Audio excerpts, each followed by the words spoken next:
ಇಲ್ವಾಳು ಸರ್ಕಾರಿ ಶಾಲೆಯ ಗೌರವಾನ್ವಿತ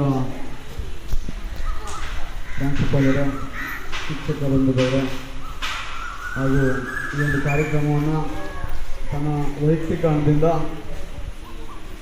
ಶಾಲಾ ಮಕ್ಕಳಿಗೆ ಪುಸ್ತಕ ವಿತರಣೆ ಕಾರ್ಯಕ್ರಮವನ್ನು ಆಯೋಜಿಸಿರ್ತಕ್ಕಂಥ ಸನ್ಮಿತ್ರ ನವೀನ್ ಅವರೇ, ನನ್ನ ಪ್ರೀತಿಯ ಪುಟಾಣಿ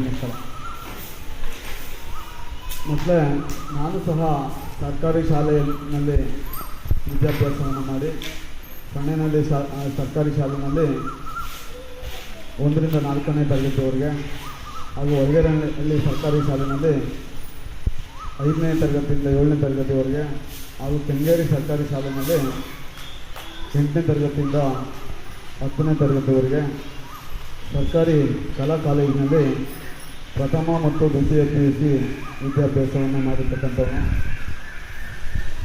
ಏನು ನಮ್ಮ ಸ್ಥಳೀಯ ನಮ್ಮ ಕ್ಷೇತ್ರದ ಜನರ ಆಶೀರ್ವಾದದಿಂದ ಮೊದಲ ಬಾರಿಗೆ ನಾನು ಗ್ರಾಮ ಪಂಚಾಯತಿ ಸದಸ್ಯನಾಗಿ ದೊಡ್ಡ ಬಸ್ತಿ ಮತ್ತು ಚಿಕ್ಕ ಬಸ್ಸಿನಿಂದ ಆಯ್ಕೆಯಾಗಿ, ನಂತರ ಏರೋಳಿ ವಾರ್ಡಿನ ಪಾಲಿಕೆ ಸದಸ್ಯನಾಗಿ 2010ರಲ್ಲಿ ಆಯ್ಕೆಯಾಗಿ, ತದನಂತರ 2015ನೇ ಸಾಲಿನಲ್ಲಿ ಯಲಹಂಕ ವಿಧಾನಸಭಾ ಕ್ಷೇತ್ರದ APMC ನಿರ್ದೇಶಕನಾಗಿ ಆಯ್ಕೆಯಾಗಿ ಸಾರ್ವಜನಿಕ ಜೀವನದಲ್ಲಿ ತೊಡಗಿದ್ದೇನೆ.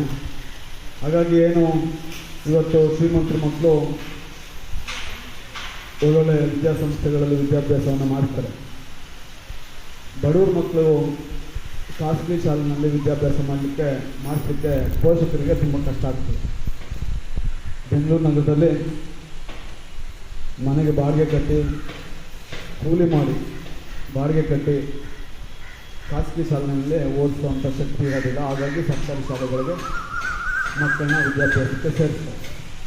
ಹಾಗಾಗಿ ನಾನೇನು ಮುಖ್ಯೋಪಾಧ್ಯಾಯರಲ್ಲಿ ಮತ್ತು ಎಲ್ಲ ನಮ್ಮ ಶಿಕ್ಷಕ ವೃಂದದಲ್ಲಿ ಗೌರವಾನ್ವಿತ ಮುಖ್ಯೋಪಾಧ್ಯಾಯರು ಮತ್ತು ಗೌರವಾನ್ವಿತ ಶಿಕ್ಷಕ ವೃಂದದಲ್ಲಿ ನನ್ನ ಮನವೇನಪ್ಪ ಅಂತ ಹೇಳಿದರೆ, ದಯಮಾಡಿ ತಾವು ನಮ್ಮ ಬಡ ಮಕ್ಕಳನ್ನ ತಮ್ಮ ಮಕ್ಕಳೆಂಬ ಭಾವನಾತ್ಮಕವಾದಂಥ ಭಾವನೆಯನ್ನು ಇಟ್ಕೊಂಡು ಅವ್ರಿಗೆ ಒಳ್ಳೆಯ ವಿದ್ಯಾದಾನವನ್ನು ಮಾಡಿ ಉನ್ನತ ಮಟ್ಟಕ್ಕೆ ಬೆಳೆಸುವಂಥ ಶಕ್ತಿ ನಿಮ್ಮಲ್ಲಿದೆ. ದಯಮಾಡಿ ತಮ್ಮ ಆಶೀರ್ವಾದ ಮಕ್ಕಳ ಮೇಲಿರಲಿ ಅಂತೇಳಿ ನಾನು ಮನವಿಯನ್ನು ಮಾಡ್ತಾ, ಈ ಒಂದು ಕಾರ್ಯಕ್ರಮಕ್ಕೆ ಆಹ್ವಾನಿಸಲಿಕ್ಕೆ ನಾನು ನನ್ನ ನವೀನ್ ಅವರಿಗೆ ಮತ್ತು ಇಲ್ಲಿ ನಡೆದಿರ್ತಕ್ಕಂಥ ಎಲ್ಲ ಮುಖ್ಯೋಪಾಧ್ಯಾಯರು ಮತ್ತು ಶಿಕ್ಷಕರೊಂದಿಗೆ ಮತ್ತು ನನ್ನ ಪ್ರೀತಿಯ ಪುಟ್ಟ ಮಕ್ಕಳಿಗೆ ವಂದನೆಗಳನ್ನ, ಸಂಪ್ರದಾಯದ ಅಭಿನಂದನೆಗಳನ್ನು ಸಲ್ಲಿಸಲಿಕ್ಕೆ ಬಯಸ್ತಾ ನನ್ನ ಮಾತನ್ನು ಮುಗಿಸ್ತೇನೆ.